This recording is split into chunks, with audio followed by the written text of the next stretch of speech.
Details చూస్తే అన్నమయ్య జిల్లా Galiveedu MPDO Jawahar బాబుపై విచక్షణారహితంగా దాడి చేయడంపై సర్వత్రా నిరసన వ్యక్తమవుతోంది. ప్రభుత్వ కార్యాలయంలో అనధికారిక హోదా అనుభవించాలని చూసిన సుదర్శన్ రెడ్డికి అడ్డు చెప్పినందుకే దళితుడిపై ఎంపీడీఓపై దాడికి పాల్పడినట్లు పోలీసులు చెబుతున్నారు. అయితే ఇప్పటికే ఎంపీడీఓపై దాడిని పలువురు ఖండించారు.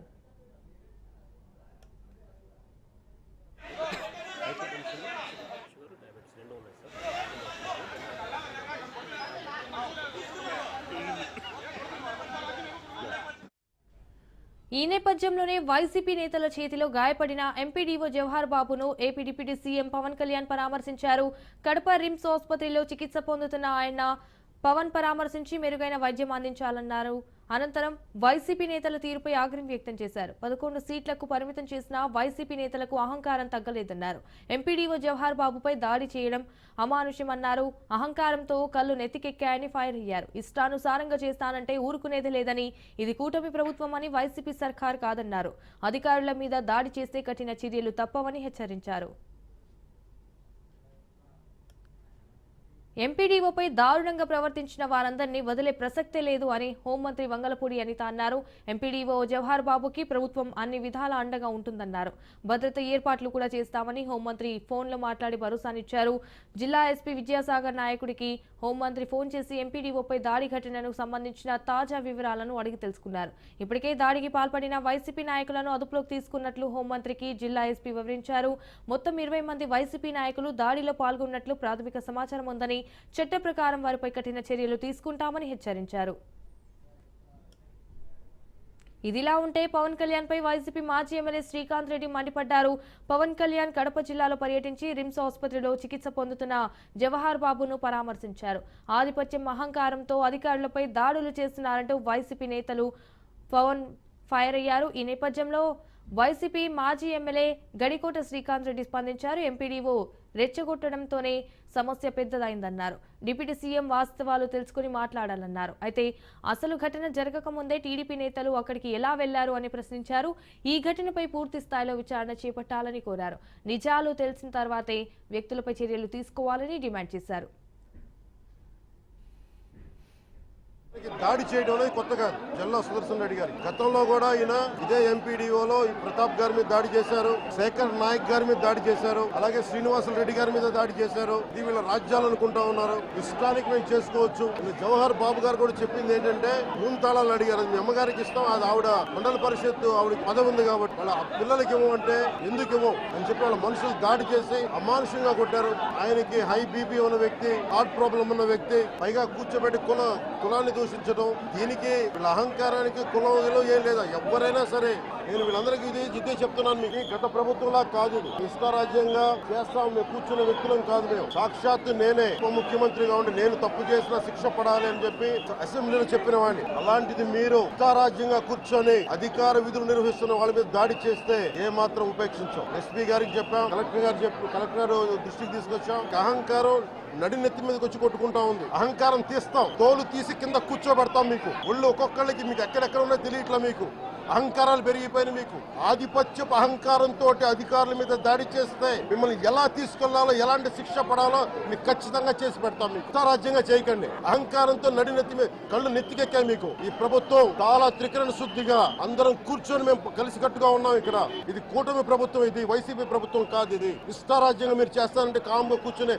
ప్రభుత్వం కాదు. మీకు ఎలా చేస్తే, ఎలా నియంత్రిస్తే మీకు కిందకు వస్తారు మేము చేస్తాం. మీరు గాల్లో విహరిస్తా ఉన్నారు. 11 సీట్లు వచ్చి ఇంకా గాల్లో విహరిస్తున్నారు. మొత్తం మీకు ఎలా కిందకి దించాలో మాకు బాగా తెలుసు, చేసి చూపిస్తాం. ఇదే కాదు, సందర్భంగా ఏ నాయకులకైనా సరే అధికారుల మీద దాడి చేసినా, అధికారులు విధులు నిర్వహిస్తుంటే అడ్డుకున్నా చాలా కఠినమైన చర్యలు ఉంటాయి. ఒక బాధ్యతమైనటువంటి పదవిలో ఉన్నప్పుడు ఎలాగ వ్యవహరించాలి, ఒక అంశం పైన మాట్లాడేటప్పుడు వెనక ఏం జరిగింది, ఎందుకు జరిగింది అటువంటిది కూడా అడగలేని పరిస్థితిలో మీరు ఉన్నారు అని అంటే, కేవలం వైసీపీ నాయకులు ఏదో చేశారని ఎక్కడన్నా వచ్చేస్తే వెంటనే దాన్ని ఏదో రియాక్ట్ అయిపోయి మేము వాళ్ళని దొక్కుతాం, రాయలసీమ యువతను గురించి చులకనగా మాట్లాడుతాం, రాయలసీమ పరిస్థితి నుంచి పదే హేళనగా చేస్తాం. గతం నుంచి మీకు అలవాటు అయిపోయింది. చంద్రబాబు నాయుడు గారు పరిపాలన మొదలైనప్పటి నుంచి. ఎస్ అల్లు వర్సెస్ మెగా ఫ్యామిలీ వివాదం ముదురుతోంది. పుష్పటు వివాదంపై AP deputy CM Pawan Kalyan స్పందించారు. బన్నీ తీరుపై విరుచుకుపడ్డారు. జనసేనాని మనుషులు చనిపోతుంటే సినిమాలు ఎక్కువ అంటూ ప్రశ్నించారు పవన్. జనం చనిపోతుంటే సినిమా గురించి మాట్లాడతారా అంటూ ఆయన మండిపడ్డారు. ఇటు సినిమాల కంటే పెద్ద విషయాలు చాలా ఉన్నాయన్నారు జనసేనాని. జరుగుతున్న అరాచకాల గురించి మాట్లాడాలని పవన్ సూచించారు. కొంచెం పెద్ద మనసుతో ఆలోచించాలన్నారు.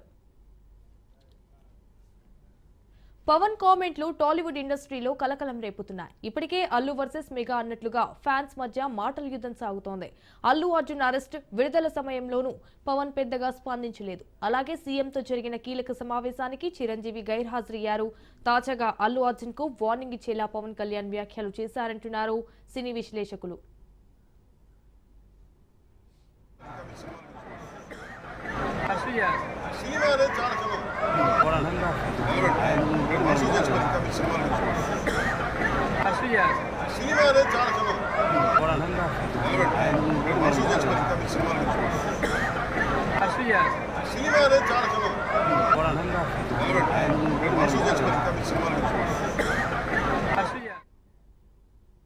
ఎస్ కృష్ణా జిల్లా బందర్ పిఎస్ లో మాజీ మంత్రి పేర్ని నాని అతని కుమారుడు కిట్టు అక్రమాలపై టీడీపీ నేతలు ఫిర్యాదు చేశారు. పేర్ని నాని అతని కుమారుడిపై చర్యలు తీసుకోవాలని టీడీపీ నేతలు ఫిర్యాదు చేశారు. గత వైసీపీ ప్రభుత్వంలో అధికారాన్ని అడ్డుపెట్టుకుని పేర్ని నాని కిట్టు పెద్ద ఎత్తున అవినీతికి పాల్పడ్డారని టీడీపీ నాయకులు ఆరోపించారు. అయితే రేషన్ బియ్యం మాయం కేసులో సరైన నివేదికలు ఇవ్వకుండా సివిల్ సప్లై అధికారులు ప్రభుత్వాన్ని పక్కదారి పట్టిస్తున్నారని ఆరోపించారు. 7,500లకు పైగా రేషన్ బియ్యం బస్తాలు మాయమైతే ఎందుకు ఫిర్యాదు చేయలేదని అధికారులను విచారించాలని టీడీపీ నాయకులు డిమాండ్ చేశారు.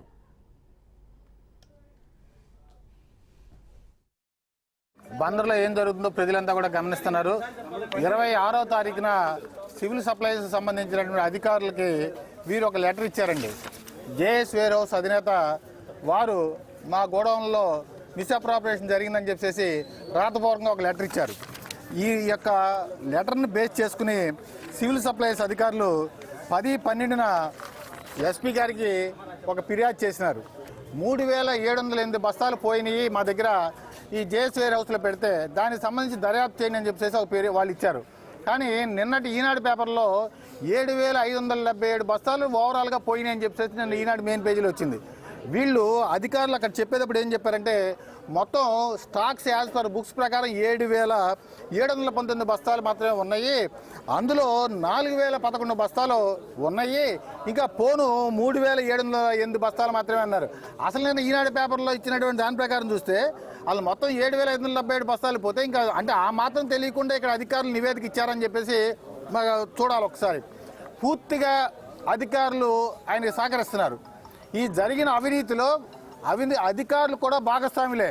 ఇక్కడ ఎక్కడా కూడా అధికారులు భాగస్వామ్యం చేశారనే దానికి కంప్లైంట్ లేకపోవడం వల్ల పోలీసు వారు వారిని కూడా విచారించలేదు. ఇవాళ మేము ఇచ్చినటువంటి కంప్లైంట్ ఏంటంటే 3,708 బస్తాలతో పాటుగా నిన్నటి ఈనాడు పేపర్లో వచ్చినటువంటి 7,577 బస్తాల పేరు మీద ఎస్ కొద్ది రోజులుగా తనపై తప్పుడు ప్రచారం చేస్తున్నారని వైసీపీ నేత పేర్ని నాని ఆరోపించారు. డిపార్ట్మెంట్ కంటే సోషల్ మీడియా రచ్చ ఎక్కువైందన్నారు.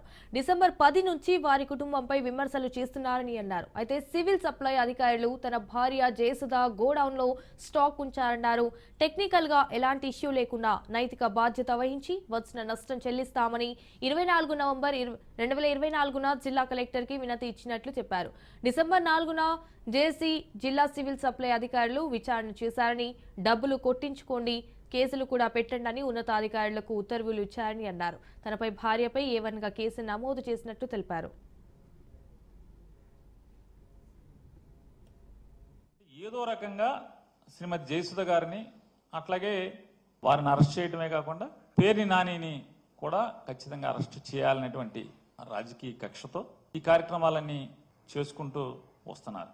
ఇదైతే అంటే నేను చూశాను చాలామంది టీవీ విశ్లేషకులు అట్లాగే మంత్రులు ఏడి పేర్ని నాని ఏడి ఎక్కడికి వెళ్ళిపోయాడు మాట్లాడే ఇన్నాళ్ళు ప్రతిదాన్ని వైసీపీ తరపున భుజాన్ని వేసుకుని మాట్లాడేవాడు. వాడి విషయానికి వచ్చేప్పటికి ఆడేం మాట్లాడట్లేదు. ఏమైపోయాడు? పారిపోయాడు. నేను ఎక్కడికి ఏం పారిపోలేదు. నేను అందరినీ కూడా ఎవరెవరైతే నేను పారిపోయానని చెప్పని మాట్లాడుతున్నారు. నేను ఒకటే మిమ్మల్ని ఒక చిన్నగా కోరుకుంటున్నాను. ఒకటి మీరు ఒకదానికి మీ అంతరాత్మను ప్రశ్నించుకుని సమాధానం చెప్పండి. మీ మీద కక్షతో మీ ఇంట్లో ఆడవాళ్ళని మీద కేసులు కడితే మీరు ఇంట్లో ఆడవాళ్ళని రక్షించుకుంటానికి ప్రయత్నం చేస్తారా, లేదా ఇంటి ఆవిడ్ని ఇంటి ఇల్లాల్ని జైలుకు పంపించే కార్యక్రమాన్ని మీరు చేస్తారా? అభం శుభం తెలియని వాళ్ళని చెప్పండి. మీరు రాసిన వాళ్ళని కానీ మాట్లాడిన వాళ్ళని కానీ యూట్యూబ్లో అందరినీ నేను అడుగుతున్నాను. ఇది విమర్శనాత్మకంగా అడగట్లా. ఈ నెల 30న తెలంగాణ అసెంబ్లీ ప్రత్యేక సమావేశం జరగనుంది. మాజీ ప్రధాని మన్మోహన్ సింగ్ కు సంతాపం తెలిపేందుకు అసెంబ్లీ ప్రత్యేక సమావేశం జరపనున్నారు. ఈ మేరకు ఇవాళ తెలంగాణ శాసనసభ సెక్రటరీ నరసింహాచార్యులు ఉత్తర్వులు జారీ చేశారు. సోమవారం ఉదయం 10 గంటలకు అసెంబ్లీ ప్రారంభం కానుందని బులెటిన్ విడుదల చేశారు.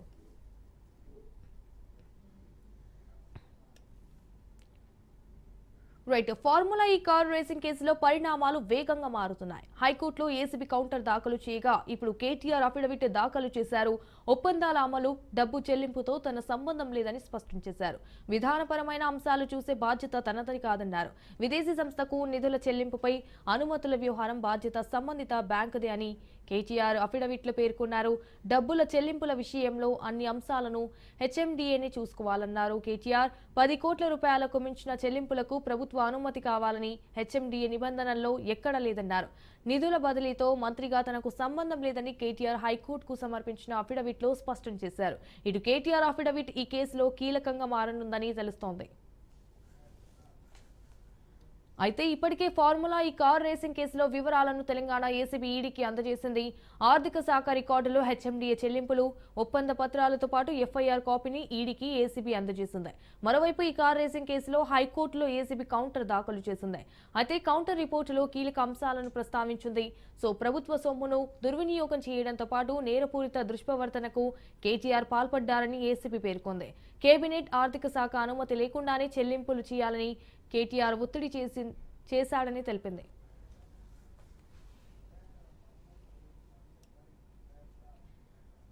ఇక అనుమతులు లేకుండా విదేశీ సంస్థకు 55 కోట్లు బదిలీ చేసినట్లు తమ దర్యాప్తులో తేలినట్లు ఏసీబీ అధికారులు చెబుతున్నారు. దీనివల్ల హెచ్ఎండిఏకు 8 కోట్లు అదనపు భారం పడిందన్నారు. అలాగే కేటీఆర్ వేసిన పిటిషన్కు విచారణ అర్హత లేదని కోర్టుకు తెలియజేసింది. ముఖ్యంగా రాజకీయ కక్ష, అధికారులపై ఒత్తిళ్లతోనే కేసు నమోదు చేయలేదని కౌంటర్ రిపోర్టులు వెల్లడించింది. ఎఫ్ఈఓకు చెల్లింపులు జరపాలని స్వయంగా కేటీఆర్ వెల్లడించినట్లు తానే చెప్పాడని ఏసీబీ తెలిపింది. ఇక ఎఫ్ఐఆర్ నమోదు ప్రక్రియ ఆలస్యమైనందున కేసును కొట్టివేయాలని కోరడం సరైంది కాదని కోర్టుకు వివరించింది. తీవ్రమైన అభియోగాలు ఉన్నప్పుడు ప్రాథమిక విచారణ లేకుండానే కేసు నమోదు చేయొచ్చని సుప్రీం ఆదేశాలు ఉన్నట్లు హైకోర్టుకు వివరించింది ఏసీబీ.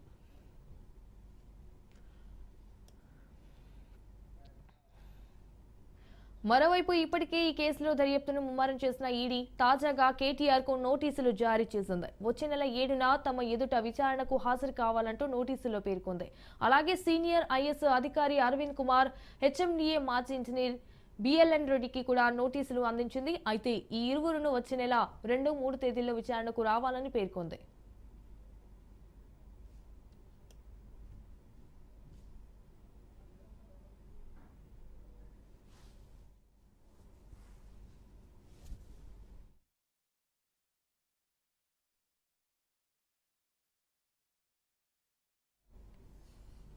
ఏసీబీ ఎఫ్ఐఆర్ ఆధారంగా పీఎంఎల్ఏ కింద ఈడీ విచారణ చేపట్టింది.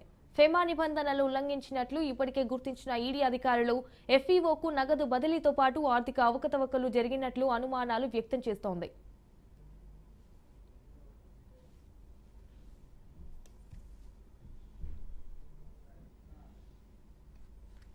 ఇదిలా ఉంటే ఈడీ నోటీసులపై కేటీఆర్ ఎలా రియాక్ట్ అవుతారని ఆసక్తికరంగా మారింది. ఈడీ అధికారుల నోటీసులకు స్పందించి కేటీఆర్ విచారణకు హాజరవుతారా, నోటీసులను సవాల్ చేస్తూ హైకోర్టును ఆశ్రయిస్తారా అనేది చర్చనీయాంశంగా మారింది.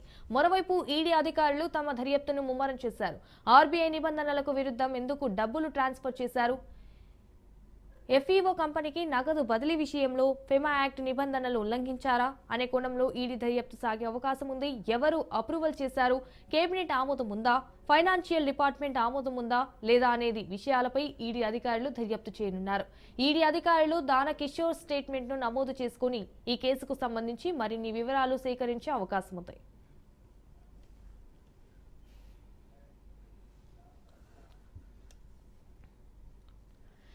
కల్వకుంట్ల కవిత నాయకత్వంలో పనిచేయాల్సిన కర్మ బీసీలకు లేదని ప్రభుత్వ విప్ వేములవాడ ఎమ్మెల్యే ఆది శ్రీనివాస్ అన్నారు. 10 ఏళ్లు అధికారంలో ఉన్న ఏనాడు కల్వకుంట్ల కవిత బీసీల గురించి మాట్లాడలేదని విమర్శించారు. నేడు బీసీల సమస్యలపై ముసలి కన్నీరు కారుస్తున్నారని విమర్శించారు. గిరిజనులు మైనార్టీలకు 12% రిజర్వేషన్లు ఇస్తామని చెప్పిన కేసీఆర్ అప్పుడు బీసీల గురించి ఎందుకు మాట్లాడలేదని ప్రశ్నించారు. అయితే రాహుల్ గాంధీ సూచనలతో తమ ప్రభుత్వం కులగణన చేపట్టిందని, కులగణనలో దేశానికి తెలంగాణ రోల్ మోడల్ గా నిలిచిందని చెప్పారు. పెట్టుకోవడం లేకపోతే దాన్ని మైపరిపించడం కోసం చేసేటువంటి కార్యక్రమం తప్ప మరొకటి కాదనమాట.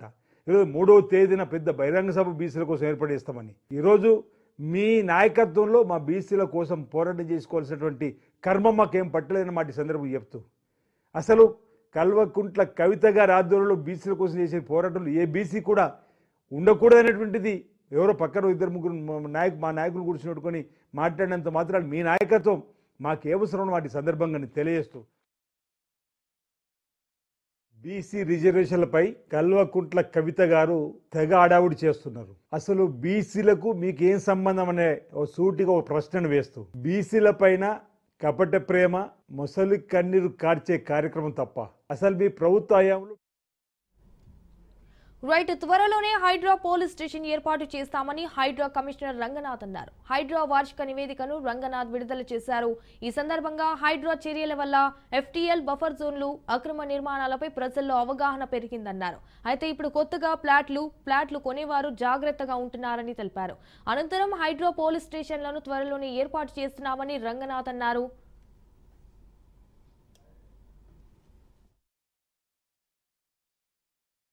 మంది ఉన్నప్పుడు విలాసింగ్ కూడా అన్ని కూలగొట్టడం కాదు. ఏ చెరువు అయితే మీరు తయారు చేస్తున్నారో అక్కడ సపోజ్ వాళ్ళకి దానికి సంబంధించిన ఇల్లులు ఉన్నాయనుకోండి, వాళ్ళకి కంపల్సరేట్ చేయాల్సి వస్తుంది. కంపల్సరేట్ చేసి అక్కడ వాళ్ళకి ఏదైనా సమ్ ఆల్టర్నేటివ్ హౌసింగ్ ఏదో చూపించి చేస్తారు. ఇప్పుడు చెరువు తయారు చేస్తున్నాం, బతుకమ్మ కూడా చేస్తున్నాం. సపోజ్ ఆ ఏరియాలో మీరు కొన్ని ఏమైనా నివాసయోగ్యమైన గృహాలు ఎక్కడైనా తీయాల్సి వచ్చినప్పుడు వాళ్ళకి ఉపాధి ఏంటి, మరి నెక్స్ట్ వాళ్ళు ఎక్కడ ఉండాలి అది ఆలోచన చేయకుండా తీయకూడదు.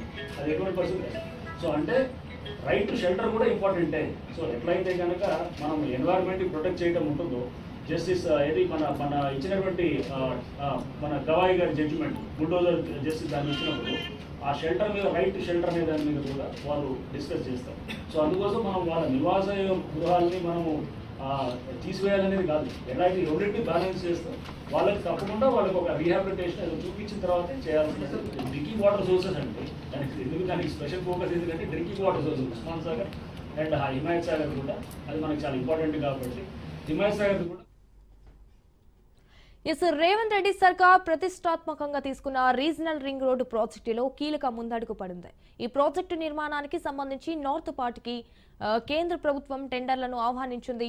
4 లైన్లు ఎక్స్ప్రెస్ మార్గానికి కేంద్రం టెండర్లను పిలిచింది. అయితే ఉత్తర భాగంలో మొత్తం 161.5 కిలోమీటర్ల పొడవు రోడ్డును నిర్మించనున్నారు. అయితే కేవలం 2 ఏళ్లలో రోడ్డు నిర్మాణం పూర్తి చేయాలని కేంద్రం నిబంధన కూడా పెట్టింది. కేంద్రం టెండర్ల పిలుపుతో ప్రాజెక్టులో కీలక పురోగతి సాధించినట్టయింది.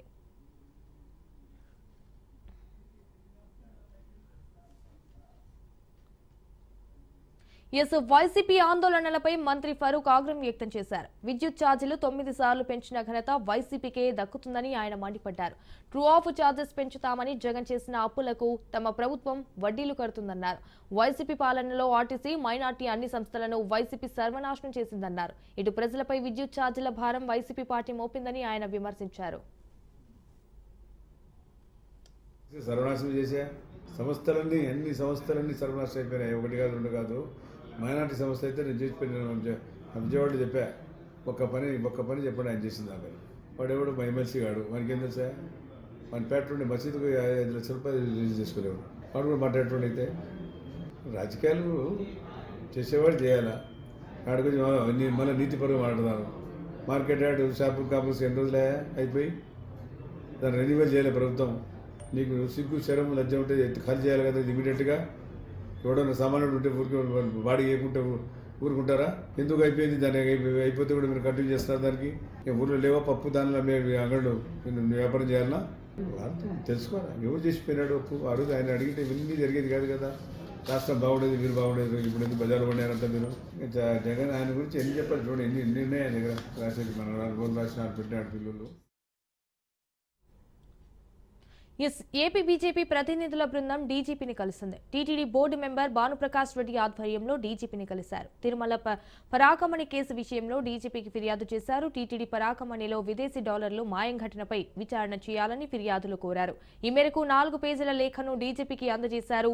తక్షణమే సమగ్ర విచారణ జరపాలని డీజీపీని కోరారు. పరాకమణిలో 100 కోట్ల కుంభకోణం జరిగిందన్నారు Bhanuprakash.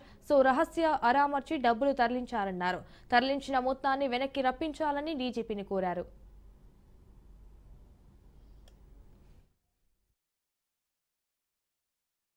Pressure from the police. మేము ఈ కేసుని లోక్ అదాలత్లో రాజీ చేసుకున్నాం. బలమున్న పోలీస్ అధికారి ఎవరు? ఎస్ఐయా, సిఐయా, డిఎస్పీనా, ఏఎస్పీనా, ఎస్పీనా, డిఐజీనా, అడిషనల్ డీజీనా, డీజీపీ ఎవరు? తిరుమల తిరుపతి దేవస్థానాల మీద ఈ దొంగ కేసులో ఒత్తిడి తెచ్చి ఏ పోలీస్ అధికారి శ్రీవారి భక్తుడిగా, టీటీడీ ధర్మకర్తల మండలి సభ్యుడిగా భారతీయ జనతా పార్టీ ప్రశ్నిస్తోంది గత ప్రభుత్వాన్ని, వైసీపీ ప్రభుత్వాన్ని. మొత్తం ఆంధ్రప్రదేశ్ ను దోచుకునిందే కాకుండా వెంకటేశ్వర స్వామి ఖజానా దోచుకున్న కూడా వీళ్ళు వాటాలు పంచుకున్నారంటే సిగ్గుచేటు. మేము దీని మీద విచారణ చేస్తామని చెప్పి 100 కోట్లు కాదు ఇది. ఈ దొంగలు ఎవరు అని అడుగుతున్న భారతీయ జనతా పార్టీ. ఈ దొంగలందరినీ శ్రీవారి భక్తుల ముందు నిలబెడతాం. మేమైతే ఎవరిని వదిలిపెట్టే ప్రసక్తే లేదు.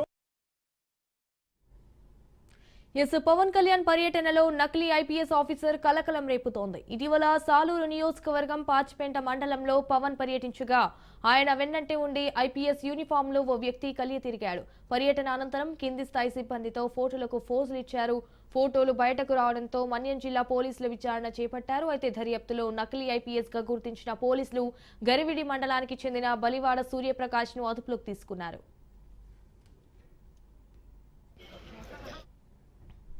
ఇక డిప్యూటీ సీఎం పవన్ కళ్యాణ్ మన్యం జిల్లా పర్యటనలో భద్రతా లోపంపై హోంమంత్రి అనిత సీరియస్ అయ్యారు. ఘటనపై సమగ్ర దర్యాప్తుకు హోంమంత్రి వంగలపూడి అనిత ఆదేశించారు. భద్రతా లోపంపై దర్యాప్తు చేసే చర్యలు తీసుకుంటామని హోంమంత్రి తెలిపారు.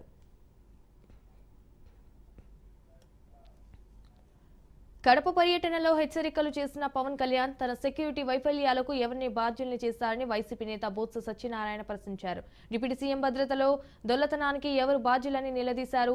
ప్రభుత్వం ఏమైపోయిందని ప్రశ్నించారు. ఇదే ఘటనపై స్పందించిన డిప్యూటీ సీఎం పవన్ కళ్యాణ్ నకిలీ ఐపీఎస్ అధికారి ముసుగులో ఓ వ్యక్తి వచ్చాడని తనకు తెలిసిందన్నారు. ఇది రాష్ట్ర పోలీస్, ఇంటెలిజెన్స్, హోంశాఖ, డీజీపీ బాధ్యతని, తనకు కేవలం పని చేయడం మాత్రమే తెలుసన్నారు.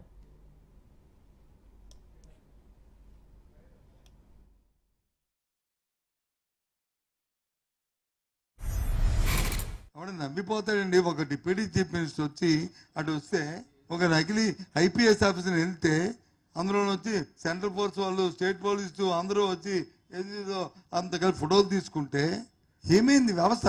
అసలు వ్యవస్థ ఏమైంది? దీనికి వ్యవస్థ ఏమైంది? ఆయన చెప్తుంటారు కదా, నేనైతే తొక్క తీసేస్తాను. ఇందాక చూశాను ఎక్కడో కడపలో అంట తొక్క తీసేస్తానని. ఇప్పుడు ఎవరు తొక్క తీస్తారు? ఇప్పుడు ఇక్కడ ఎవరు తోలు తీస్తారు చెప్పండి. ఇప్పుడు సాక్షాత్తు ఆయన పర్యటనలోనూ ఒక నకిలీ ఐపీఎస్ ఆఫీసర్ కింద వస్తే నాట్ ఒక కానిస్టేబుల్ వస్తే దట్ ఈస్ డిఫరెంట్ ఇష్యూ. అసలు ఏమైపోతుంది వ్యవస్థ? ఎక్కడికి వెళ్తుంది? అది ఎవరికైనా పట్టుందా? ఆలోచన ఉందా? దాని మీద రివ్యూస్ జరుగుతున్నాయా? ఐపీఎస్ అధికారి ముసుగులో ఒక వ్యక్తి తిరిగాడు, వచ్చాడు, మొత్తం ఫోటోలు తీసుకున్నాడు అంటే నేను అడిగాను, అసలు ఎవరన్నా ఒక ఐపీఎస్ స్థాయి అధికారి వస్తే ఎవరన్నా అడుగుతాం కదా, how come it polices overlook అంటే ఎందుకు దీన్ని చూడలేకపోయారు అనేది పేషీ అధికారులతో మాట్లాడుతూ ఉన్నారు. ఇది కేవలం నాకు పనిచేయడం తెలుసు. రాష్ట్ర పోలీస్ శాఖ బాధ్యత ఇది, ఇంటెలిజెన్స్ శాఖ బాధ్యత, హోంశాఖ బాధ్యత, అలాగే డీజీపీ గారి బాధ్యత ఇది. నాకు పనిచేయడమే తెలుసు. అధికారం ఉన్నా లేకపోయినా పనిచేస్తాం. ఈరోజు అధికారం ఉన్నా పనిచేస్తాం, రక్షణ ఉన్నా పనిచేస్తాం, రక్షణ లేకపోయినా. ఆస్ట్రేలియా గడ్డపై తెలుగు కుర్రాడు చెలరేగిపోయాడు. మెయిన్స్ అందరూ చేతులెత్తేసి సమయంలో నేనున్నాను అంటూ క్రిజులోకి వచ్చాడు. తనదైన శైలిలో ఆసీస్పై విరుచుకుపడి తగ్గేదిలే అంటూ ఛేదించే స్కోరును తగ్గించాడు. ఇండియాను ఫాలో ఆన్ నుంచి బయటపడేశాడు. ఆపద సమయంలో వచ్చి అదోహో అంటూ సెంచరీ బాధేశాడు.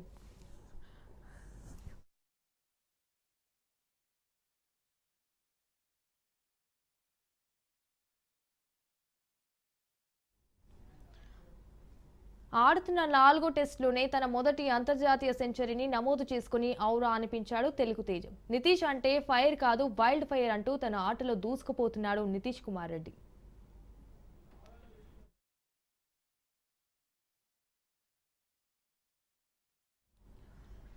ఆస్ట్రేలియా గడ్డపై మెల్బోర్న్ క్రికెట్ స్టేడియంలో తొలిసారి టెస్టు సిరీస్ ఆడుతున్న నితీష్ కుమార్ రెడ్డి భయంకరమైన బౌలింగ్ లైనప్ ను ఎదుర్కొని సెంచరీ బాదాడు. రోహిత్ శర్మ, విరాట్ కోహ్లీ లాంటి సీనియర్ ప్లేయర్లు విఫలమైన వేళ ఒంటరి పోరాటం చేసిన నితీష్ కుమార్ రెడ్డి కెరీర్లో తొలి అంతర్జాతీయ సెంచరీని సాధించాడు.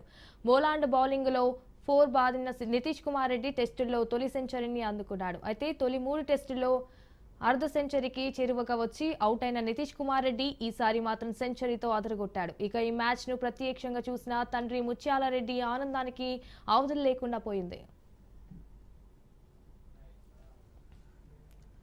మూడో రోజు ఆటలో బ్యాటింగ్ చేసే అవకాశం వచ్చిన నితీష్ కుమార్ రెడ్డి స్ఫూర్తిదాయక ఇన్నింగ్స్ తో భారత జట్టును ఆదుకున్నాడు. అయితే ఈ క్రమంలో మొదట అర్ధ సెంచరీ సాధించిన అతడు ఆ తర్వాత సెంచరీకి చేరువయ్యాడు. చూస్తుండగానే 90లోకి చేరుకున్నాడు.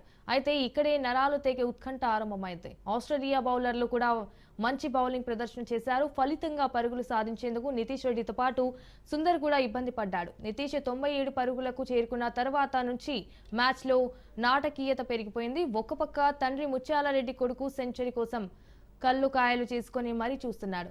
ఈ దశలోనే భారత్ వెంటనే 2 వికెట్లను కోల్పోయింది. మొదట వాషింగ్టన్ సుందర్ అవుట్ అవ్వగా నితీష్ కుమార్ రెడ్డి 2 పరుగులు సాధించాడు. దాంతో 99 పరుగులకు చేరుకున్నాడు. ఆ వెంటనే బుమ్రా అవుట్ అయ్యాడు. దాంతో భారత్ 9వ వికెట్ను కోల్పోయింది. ఇక స్టాండ్స్ నుంచి మ్యాచ్ చూస్తున్న ముత్యాల రెడ్డి దేవుడిని ప్రార్థించడం మొదలుపెట్టాడు. చివరకు బోలాండ్ బౌలింగ్లో 4 బాత్ సెంచరీ పూర్తి చేసుకున్నాడు. దీంతో నితీష్ కుమార్ రెడ్డి తండ్రి ఆనందానికి అవధులు లేకుండా పోయింది.